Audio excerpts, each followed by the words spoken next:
उम्मीदों भरे पहर की खुशियों भरी शुरुआत। सुप्रभात, मैं हूं सरगम पंच श्रीवास्तव। नई सुबह, नई आशा और गुड न्यूज का मॉर्निंग डोज लेकर मैं आपके साथ हाजिर हूं, वैभव राज शुक्ला। बिना रुके बिना थमे अगले 1 घंटे में गुड न्यूज की मैराथन दौड़ होगी।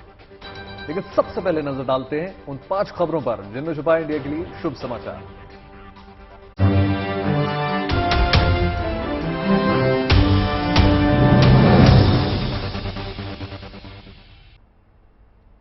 शुभ समाचार में आज बात भारत के शौर्य की करेंगे। आपको दिखाएंगे दुश्मनों से दो हाथ करने के लिए क्या है हमारी सेना की तैयारियां और कैसे आत्मनिर्भरता के मंत्र ने सेना को दी है नई शक्ति। इसकी भी आगे बात होगी। बिल्कुल सरगम, आज आपकी मुलाकात उन कलाकारों से भी हम कराने जा रहे हैं जो दिन रात मेहनत करके हमारे त्योहारों में रंग भरते हैं। आपको लिए चलेंगे उस गली जिसे मूर्तियों का तीर्थ कहा जाता है। कैसे होती है यहाँ कला की साधना, इसकी एक्सक्लूसिव तस्वीरें आपके बीच में होंगी।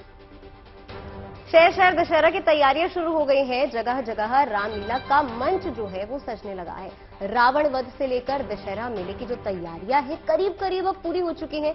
ऐसे में जीएनटी की क्या है आपके लिए घर बैठे बैठे रामलीला के दर्शन कराने की तैयारी, ये भी आपको आगे बताएंगे। जी हाँ, बात मदरसों की भी हम करने जा रहे हैं, जिसे लेकर उत्तराखंड सरकार ने बड़ा फैसला किया है। क्या है धामी सरकार के मदरसों के कायाकल्प का मेगा प्लान और क्यों हो रही है मदरसों पर राज्य सरकार के फैसले की हर ओर तारीफ, ये आपको बताने जा रहे हैं। आज T20 मुकाबले में ऑस्ट्रेलिया से भारत की भिड़ंत भी होने वाली है। आज टीम इंडिया पिछली हार के सदमे से उबरने की कोशिश करेगी, तो जीत के लिए आज क्या होगी टीम इंडिया की रणनीति, स्ट्रैटेजी क्या होगी, इसकी भी आगे बात करेंगे।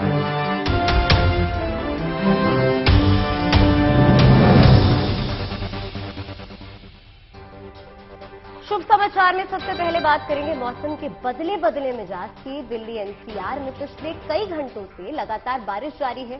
राष्ट्रीय राजधानी और उसके आसपास से सटे हुए जो इलाके हैं जैसे नोएडा, ग्रेटर नोएडा, गाजियाबाद, गुरुग्राम में गुरुवार से ही बारिश हो रही है। इससे कई इलाकों में पानी भर गया, जिससे ट्रैफिक पर जो है वो खासा असर पड़ा है। गुरुग्राम के प्रशासन ने निजी संस्थानों से वर्क फ्रॉम होम करने की जो एडवाइजरी है वो जारी की है। गुरुग्राम में अगले 2 दिनों तक भारी बारिश गरज के साथ छींटे पड़ने की संभावनाएं है। भारत मौसम विज्ञान विभाग ने येलो अलर्ट तक जारी कर दिया है। इधर नोएडा प्रशासन ने भी बारिश के चलते स्कूलों को बंद करने का आदेश दे दिया है। पश्चिम यूपी के कई जिलों में भी मौसम विभाग ने बारिश का अलर्ट जारी किया है। वहीं दिल्ली में भारी बारिश के चलते भारत मौसम विज्ञान विभाग ने ऑरेंज अलर्ट जारी किया है। जो तस्वीरें आपको टीवी स्क्रीन पर आप देख सकते हैं, किस तरह से जल भराव हो रहा है, सड़कें पूरी तरह से पानी से भर गई हैं।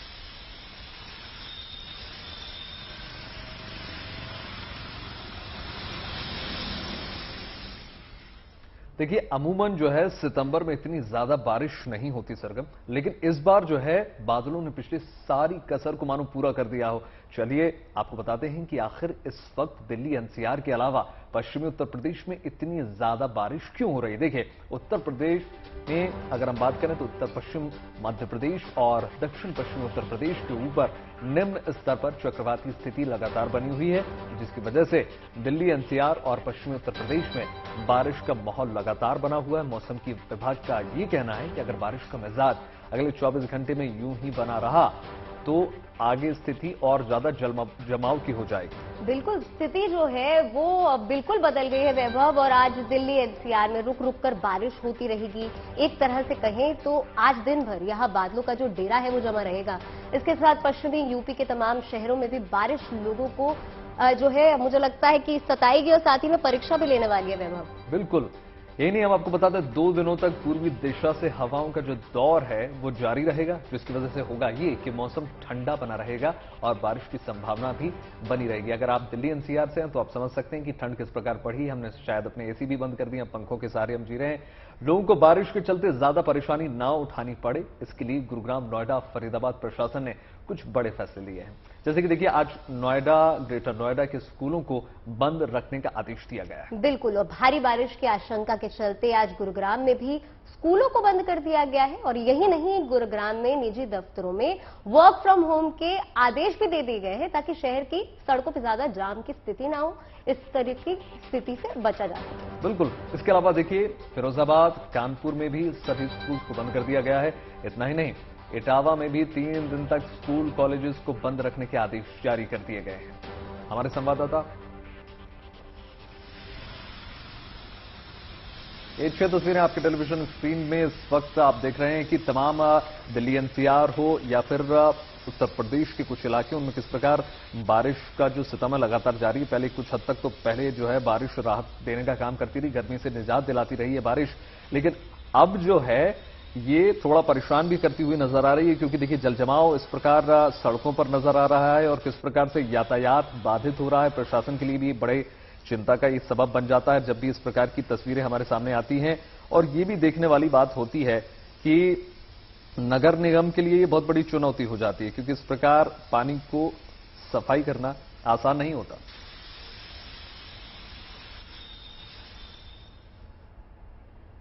आगे बढ़ते हैं और बात कर लेते हैं भारतीय फौज की, जो लगातार अपनी ताकत बढ़ा रही है।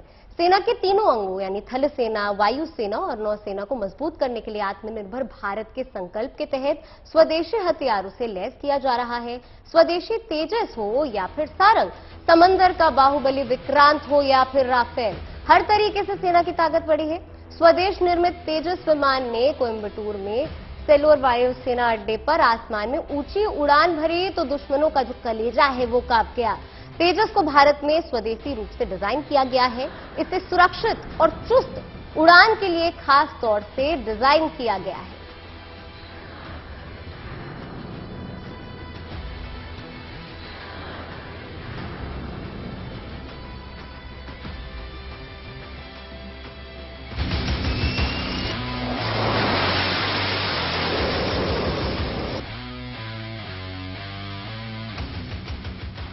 आसमान में तेजस की ताकतवर उड़ान की ये सबसे ताजा तस्वीर है। देश की सुरक्षा में मुस्तैद भारत का ये वो सर्वशक्तिमान योद्धा है जिसके पहरे में महफूज है हिंदुस्तान। एक ऐसा फाइटर जेट जो जितना हल्का है उतना ही घातक है, जिसके मिसाइल से दुश्मन का बच पाना मुश्किल ही नहीं, नामुमकिन है। तमिलनाडु में कोयंबटूर के पास भारतीय वायुसेना के सुलूर स्टेशन पर तेजस ने आसमान में ऊंची उड़ान भरकर अपनी क्षमताओं की झलक दिखाई। एक साथ 4 तेजस ने एक खास फॉर्मेशन में तेज रफ्तार से उड़ान भरते दिखाया कि कैसे उसकी रफ्तार और प्रहार से दुश्मन के पलक झपकते पर खच्चे उड़ जाएंगे। न तो दुश्मन के पास उनकी रफ्तार का जवाब होगा और न ही उनके प्रहार का। It is configured for carrying short-range thermal missiles as well as long-range, beyond visual range missiles, and both of them are world-class. We also carry 1,000-pounder conventional bombs along with laser-guided bombs for precision targeting. And overall, both the suite of air-to-air as well as air-to-ground weapons make us a multi-role aircraft. Not only the weapons, but it's also about the sensor integration, radar, laser designation pods, the EW suite, and the HMI, the human-machine interface, which makes this aircraft an extremely potent combat platform.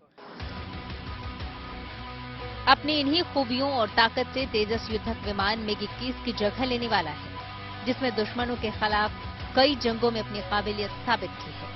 लेकिन पुराने होने की वजह से अब उससे भी ताकतवर और स्वदेशी तेजस वायुसेना में शामिल हो चुका है। भारत तेजस के 2 स्क्वाड्रन को सेना में एक्टिवेट कर चुका है। अगले 1 साल में 4 और स्क्वाड्रन सेना को सौंप दिए जाएंगे।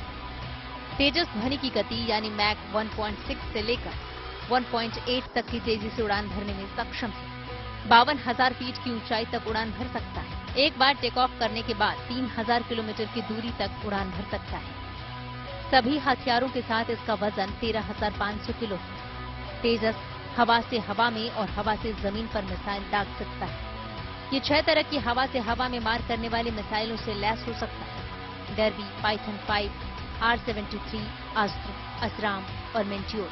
इसके अलावा हवा से जमीन पर मार करने वाली मिसाइल ब्रह्मोस NG और DRDO anti radiation missile BrahMos NG anti ship missile भी इसकी ताकत को बढ़ा देती है। इस पर laser guided bomb, glide bomb और क्लस्टर वेपन भी लगाए जा सकते हैं। सबसे बड़ी बात यह है कि तेजस को हमारे देश के वैज्ञानिकों और इंजीनियरों ने इसे इतनी कुशलता से डिजाइन किया है कि इसे किसी भी किस्म के खतरनाक हथियार से लैस किया जा सकता है, फिर चाहे वो हथियार स्वदेशी हो या विदेशी।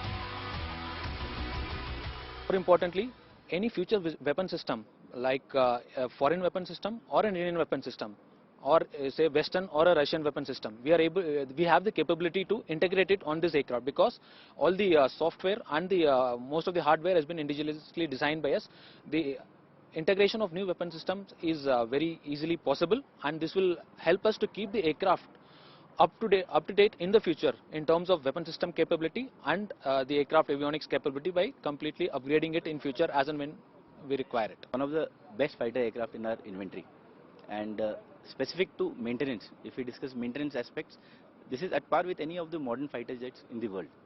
It has got very minimum inspections, that is the periodic inspections, wherein an aircraft has to be inspected at regular period of time. तेजस को और भी ज्यादा घातक और खतरनाक बनाने की मुहिम जारी है। इस लड़ाकू विमान की मारक क्षमता को और बेहतर बनाने के लिए फ्रांस की मिसाइल हैमर से भी इसे लैस किया गया है। अमेरिका के joint direct attack munition bombing kit से भी इसे लैस किया जा रहा है। इन हथियारों के जरिए तेजस की मारक क्षमता पहले से कई गुना बढ़ जाएगी। JDAM बॉम्बिंग किट के जरिए तेजस 80 किलोमीटर दूर से ही दुश्मन के बंकर्स और रनवे को निशाना बना सकेगा। तेजस का एडवांस्ड वर्जन तेजस मार्क 2 बेहद जल्द वायुसेना की ताकत बढ़ाने वाला है। तेजस की निर्माता कंपनी HAL के मुताबिक तेजस 2.0 का पहला हाई स्पीड परीक्षण 2023 में शुरू होगा और उत्पादन इसके 2 या 3 साल बाद होना शुरू हो जाएगा, और इसके साथ ही Bharat 5th generation fighter plane बनाने वाले देशों की कतार में शामिल हो जाएगा। See, we already have the LCA Mark 1. We have the LCA Mark 1 Alpha soon coming out. LCA Mark 2 and the AMCA are already in the development stage. As far as the helicopters are concerned, we've already got the ALH. We are very soon going to induct the LCH. So the future is bright, and the sky is the limit. Tejas mark 1 को खरीदने में America, Australia समेत कई देश रुचि दिखा चुके हैं। कुछ देशों के साथ भारत करार भी कर चुका है। तेजस मार्क 2 के निर्माण के बाद भारत न सिर्फ उन्नत लड़ाकू विमानों के उत्पादन में आत्मनिर्भर होगा, बल्कि हथियार बेचने वाले दुनिया के ताकतवर मुल्कों की फहरिस्त में अपनी उपस्थिति और भी मजबूती से दर्ज करा सकेगा। Bureau report, good news today. Coimbatore के सुलूर एयरबेस में महज तेजस ने अपने ताकतवर तेवर नहीं दिखाए, बल्कि वायुसेना के महाबली सारंग हेलीकॉप्टर ने हवा में जो करतब दिखाए, उसे देखकर हर कोई दंग रह गया। वायुसेना की प्रीमियम एरोबेटिक्स टीम सारंग ने आसमान में शानदार फॉर्मेशन दिखाया। देखिए।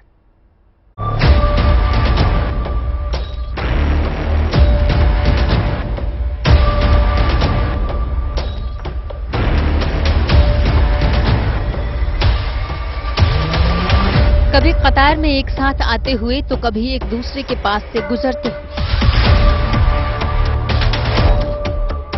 कभी निश्चित दूरी पर एक दूसरे के पीछे तो कभी अलग अलग आसमान का सीना चीरते हुए।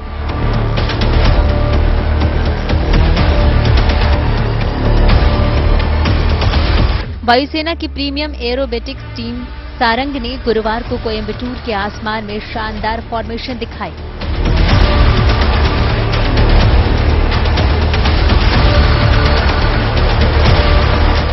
परफेक्शन के लिए मशहूर सारंग ने सुलूर एयरबेस पर अपने सिग्नेचर फॉर्मेशन के साथ कई हैरत भरे करतबों का प्रदर्शन किया।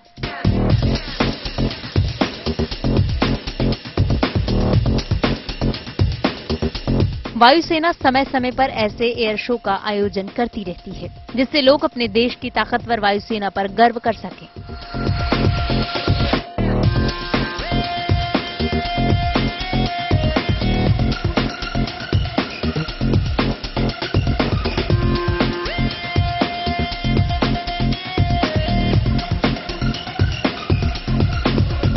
उनके पहरे में खुद को महसूस कर सकें। साथ ही साथ युवा इंडियन एयरफोर्स ज्वाइन करने के लिए प्रेरित हो सके। गुड न्यूज टुडे भारत के आसमानी योद्धाओं की एक्सक्लूसिव तस्वीर आपके लिए लेकर आया है।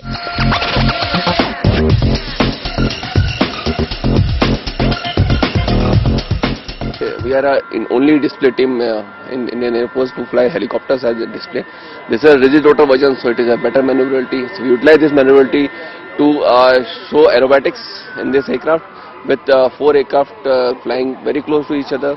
It's like one rotor dia, and no other pilot as of now fly with us. We choose our pilots and then we fly. This main aim is to bring Air Force to the public, to the media, to know them, tell them about Indian Air Force, and to encourage youngsters to join Indian Air Force.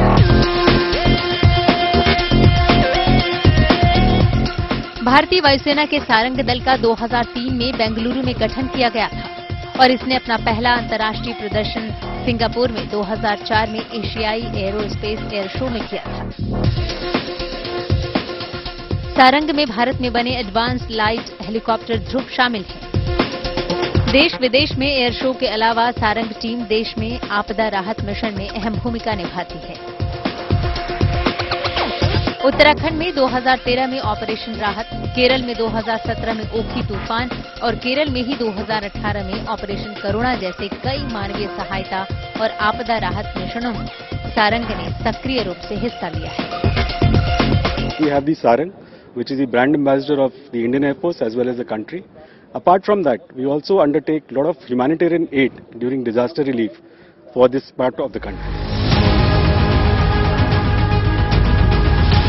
बड़ी बात यह भी है कि तेजस के साथ सारंग ने कोयम्बटूर के उस सुरूर एयरबेस पर अपने करतब दिखाए, जो देश का इकलौता ऐसा एयरबेस है जहां से एक ही स्थान पर लड़ाकू विमान, परिवहन और हेलीकॉप्टर की उड़ान संचालित होती है। भारत में दूसरा कोई ऐसा वायुसेना स्टेशन नहीं है जो तीनों तरह के विमानों का संचालन करता है। इस एयरबेस की एक और खासियत है इसकी लोकेशन। देश के प्रायद्वीपीय हिस्से में इसकी मौजूदगी से न सिर्फ जमीन से आने वाले खतरों से आसानी से निपटा जा सकता है, बल्कि पानी से आने वाली चुनौतियों से निपटने के लिए ये एयरफोर्स स्टेशन पूरी तरह परफेक्ट है। Bureau report, good news today. देखिए, INS विक्रांत के लिए भारत लड़ाकू विमान खरीदेगा। करीब $5 अरब के सौदे के लिए राफेल और F-18 विमान में कंपटीशन है। फाइनल विमान को शॉर्टलिस्ट करने के लिए रिपोर्ट में दी गई परफॉर्मेंस का आकलन चल रहा है। बता दें कि दोनों फाइटर जेट जो हैं, इनके लिए एक्सटेंसिव ट्रायल के बाद रिपोर्ट नेवी हेडक्वार्टर भेजी जा चुकी है, जिसके बाद फैसला लिया जाएगा कि कौन सा विमान खरीदना है।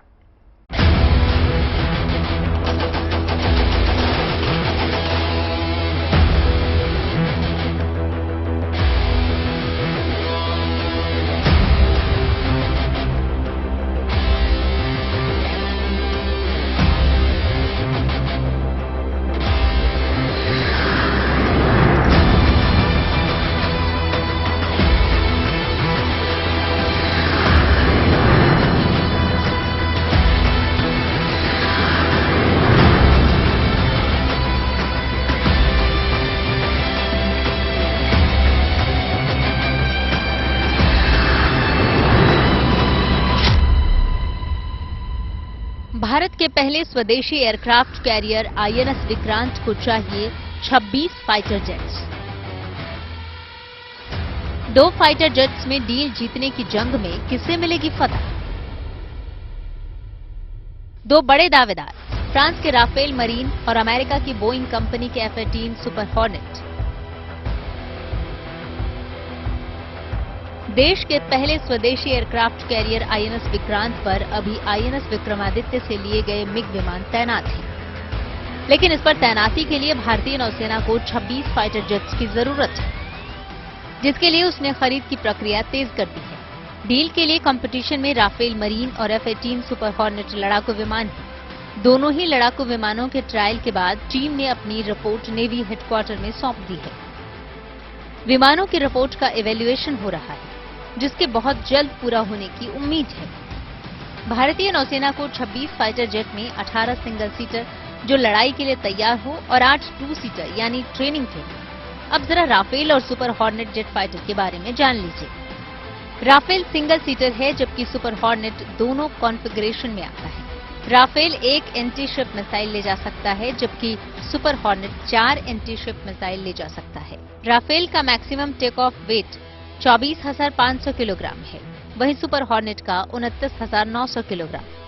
राफेल के मुकाबले सुपर हॉर्नेट का एक फायदा इसका फोल्डेबल विंग्स है, जो इसके विंग स्पैन को 44 फीट से घटाकर 30 फीट कर देता है, जिससे ये समायोजित होने में और ज्यादा लचीला हो जाता है। जहां तक दोनों फाइटर जेट्स की स्पीड और रेंज का सवाल है, राफेल की मैक्सिमम स्पीड 2469.6 किलोमीटर प्रति घंटा है, तो F-18 की 2222.4 किलोमीटर प्रति घंटा। राफेल की रेंज 3700 किलोमीटर, तो F-18 हॉर्नेट की 3300 किलोमीटर। यानी साफ है कि राफेल की F-18 सुपर हॉर्नेट से ज्यादा स्पीड और रेंज है। हालांकि कुछ मामलों में राफेल तो कुछ मामलों में F-18 सुपर हॉर्नेट भारी पड़ता है। राफेल की सर्विस सीलिंग 55,000 फीट है, तो हॉर्नेट की 50,000 फीट। राफेल 308 मीटर प्रति सेकंड की रफ्तार से ऊंचाई पर जाता है, जबकि हॉर्नेट 228 मीटर प्रति सेकंड की स्पीड से। राफेल को एक पायलट उड़ाता है, तो हॉर्नेट में 1 या 2 पायलट का ऑप्शन है। राफेल 50.1 फीट लंबा है, हॉर्नेट उससे करीब 10 फीट ज्यादा लंबा है। राफेल का विंग स्पैन 35.4 फीट है, तो हॉर्नेट का उससे करीब 9 फीट ज्यादा है। यानी राफेल की सर्विस सीलिंग ज्यादा है, तो हॉर्नेट की लंबाई और वजन। हॉर्नेट की तकनीक अच्छी है, लेकिन राफेल हथियारों में आगे है। अब भारतीय नौसेना से डील के इस मुकाबले में राफेल की जीत होती है या फिर F-18 की, ये वो सवाल है जिसका जवाब पाने के लिए फिलहाल इंतजार करना होगा। दिल्ली से मनजीत नेगी के साथ bureau report, good news today. देखिए, 26 सितंबर से नवरात्र की शुरुआत होने जा रही है और इस मौके पर रामलीला के मंचन की परंपरा रही है। पिछले 2 साल कोरोना महामारी की भेंट चढ़ गए और रामलीला का मंचन नहीं हो सका, लेकिन इस बार तैयारियां जारी हैं। बिल्कुल, और इस बार कोई बंदिश नहीं है, लिहाजा भव्य तरीके से रामलीला दिखाई जाएगी। गुड न्यूज टुडे पर भी दशहरा खास होने वाला है। GND दशहरे को आपके लिए स्पेशल बनाने आया है। रामायण का हर प्रसंग हम आपको घर बैठे दिखाएंगे। श्री राम के जन्मोत्सव से लेकर रावण वध तक हर एक प्रसंग आपको घर बैठे दिखाएंगे। 27 तारीख से लगातार हर दिन शाम 5 बजे गुड न्यूज टुडे पर देखिए रामलीला। कोलकाता का कुमारटुली इलाका इन दिनों गुलजार है। कोलकाता के हर इलाके से लोग यहां दुर्गा प्रतिमा लेने के लिए यहां पहुंचते हैं। यहां की तंग गलियों में कलाकार मूर्ति को अंतिम रूप देने में जुटे हुए हैं। कोलकाता का ये खास मूर्तिकारों का इतिहास और मूर्ति निर्माण के बदलते स्वरूप की कई कहानियां समेटे हुए हैं।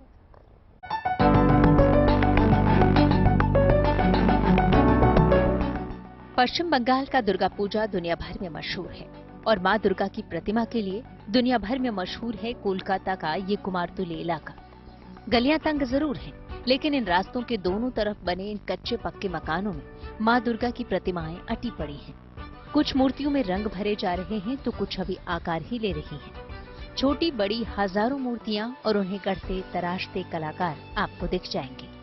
वो इसलिए क्योंकि यहाँ बनी मूर्तियों की डिमांड विदेशों तक में है। महालया के दिन तक कुमारटुली में मूर्ति लेने वालों की भीड़ रहती है। यहाँ आज भी मूर्तियां पारंपरिक तरीके से ही बनती हैं, सांचों में ढलकर नहीं। आप अगर कोलकाता के इस इलाके में जाएंगे तो आपको इस इलाके का एक और नाम मिलेगा, भास्कर जी पॉल स्ट्रीट। और ये नामकरण भी मूर्ति निर्माण से ही जुड़ा है। इसे एक मशहूर मूर्तिकार गोपेश्वर पॉल के नाम पर रखा गया है। गोपेश्वर पॉल, जिन्होंने मूर्ति निर्माण और मूर्ति पूजा परंपरा में कई नए आयाम जोड़े। मूर्तियों का जो ट्रेंड आज चलन में है, वो उन्हीं की देन है। कोलकाता में दुर्गा पूजा कुछ ही दिनों में धूमधाम से मनाया जाएगा, लेकिन दुर्गा पूजा का जो रीति रिवाज है, उस रीति रिवाज में बहुत ही सारे परिवर्तन आए हैं।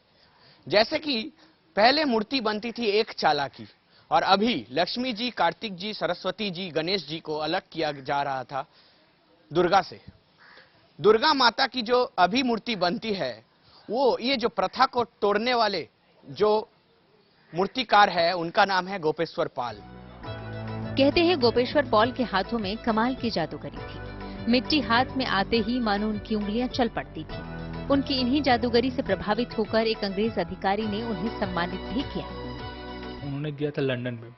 लंदन में उन्होंने ब्रिटिश एम्पायर एग्जाम में एग्जिबिट पार्टिसिपेट करने के लिए, फिर वहाँ पे जाकर उन्होंने ड्यूक ऑफ कॉर्नर का जो पोर्ट्रेट उन्होंने 5 मिनट्स में बनाया, इसलिए उनको लाइटिंग स्कल्पटर उपाधि दिया गया। फिलहाल गोपेश्वर पॉल के स्टूडियो को हेरिटेज कमीशन से मान्यता मिल चुकी है। ये स्टूडियो अब म्यूजियम में तब्दील हो जाएगा। कैमरा में ऑर्गो के साथ अनिर्बान, गुड न्यूज टुडे। बात दुर्गा उत्सव की तैयारियों की कर लेते हैं। देखिए, पश्चिम बंगाल में दुर्गा पूजा की तैयारियां जोर शोर से चल रही हैं।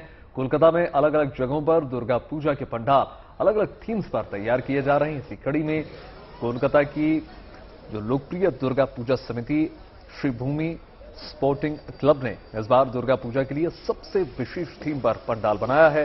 इस बार क्लब ने वेटिकन सिटी की तर्ज पर पूजा पंडाल की तैयारियां की हैं और आयोजकों का ये कहना है कि इस साल क्लब को 50 साल हो रहे हैं और इस खास मौके पर पंडाल का थीम जो है वेटिकन सिटी रखा गया है। आपको बता दें कि पिछले साल इसी समिति ने बुर्ज खलीफा की तर्ज पर भव्य पंडाल का निर्माण किया था।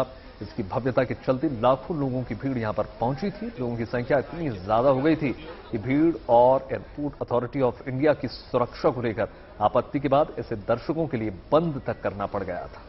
इस साल भी मेरा 50 साल का पूजा है। पूजा का थीम वेटिकन सिटी है। सेंट पीटर्सबर्ग जो चर्च है बेसिलिका वो भी बना है, जो मेन जिधर से पोप शांति वाणी देता है वो भी बनाया है। हम लोग जो बनाता है, देखिए हम लोग पिछले साल भी हम लोग बुर्ज खलीफा बनाया है। वो देश का बाहर का जो इंटरनेशनल भी जो शिल्प सौध है वो भी बनाता है हम लोग। इस साल भी वेटिकन बना है, हम लोग वेटिकन गया है, वो भी देखा भी है। तो चलिए इसी के साथ वक्त हो गया है आप सभी से अलविदा कहने का, लेकिन कल हम एक बार फिर से हाजिर हो जाएंगे आपके लिए ढेर सारी गुड न्यूज लेकर। बिल्कुल, देश और दुनिया की तमाम पॉजिटिव खबरों के लिए जुड़े रहिए गुड न्यूज टुडे के साथ। नमस्कार।